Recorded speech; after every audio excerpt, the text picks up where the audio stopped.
মারিবে মার্কিন MQ-9 drone ধ্বংস, নেপথ্য ও কৌশলগত বিশ্লেষণ।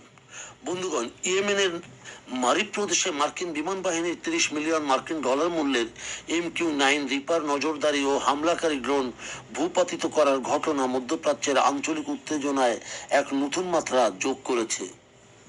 সামাজিক যোগাযোগ মাধ্যমে ছড়িয়ে পড়া ভিডিও ও স্থানীয় সূত্রের তথ্য অনুসারে বিস্ফোরণের পর আকাশে জ্বলন্ত ধ্বংসাবশেষ ছড়িয়ে পড়তে দেখা যায়। এটির স্থান ইয়েমেনের তেল সমৃদ্ধ অঞ্চল মারিব প্রদেশ।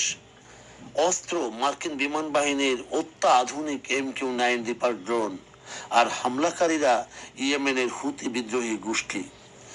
MQ-9 রিপার মূলত সুনির্দিষ্ট লক্ষ্য বস্তুতে আঘাত হানতে এবং দীর্ঘ সময় ধরে গোয়েন্দা নজরদারি চালাতে সক্ষম।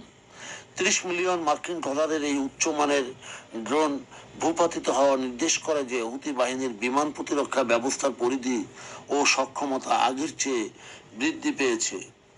সারফেস টু এয়ার ক্ষেপণাস্ত্র বা উন্নত রাডার নির্দেশিত ব্যবস্থার সাহায্যে এই ড্রোনকে ধ্বংস করা হয়ে থাকতে পারে, যা মার্কিন উচ্চ প্রযুক্তিগত নজরদারির উপর বড় ধরনের আঘাত। এটি লোহিত সাগর এবং আশপাশের অঞ্চলে মার্কিন সামরিক উপস্থিতি ও হুতি অবস্থানের উপর সার্বক্ষণিক নজরদারি চালানোর প্রক্রিয়ায় এটি সাময়িক স্থবিরতা তৈরি করবে।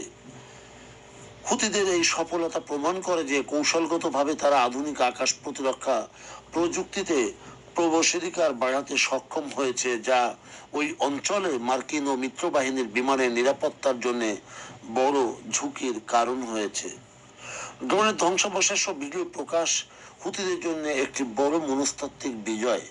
এর ফলে মার্কিন বাহিনী তাদের কৌশলগত অবস্থান পুনর্বিবেচনা করতে এবং হুতি বিমান প্রতিরক্ষা ব্যবস্থার উপর পাল্টা বিমান হামলা জোরদার করতে পারে। এই ঘটনা কেবল একটি সামরিক ড্রোন হারানোর মধ্য দিয়ে সীমাবদ্ধ থাকছে না, বরং এটি ইয়েমেন সংকটে মার্কিন গোয়েন্দা তৎপরতার চ্যালেঞ্জ এবং আঞ্চলিক সংঘাত আরও তীব্র হওয়ার স্পষ্ট ইঙ্গিত দেয়।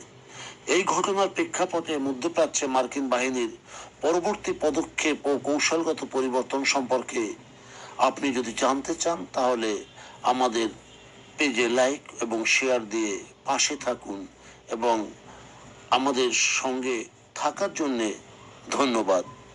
আমাদের ফলো দিন এবং সাবস্ক্রাইব করুন।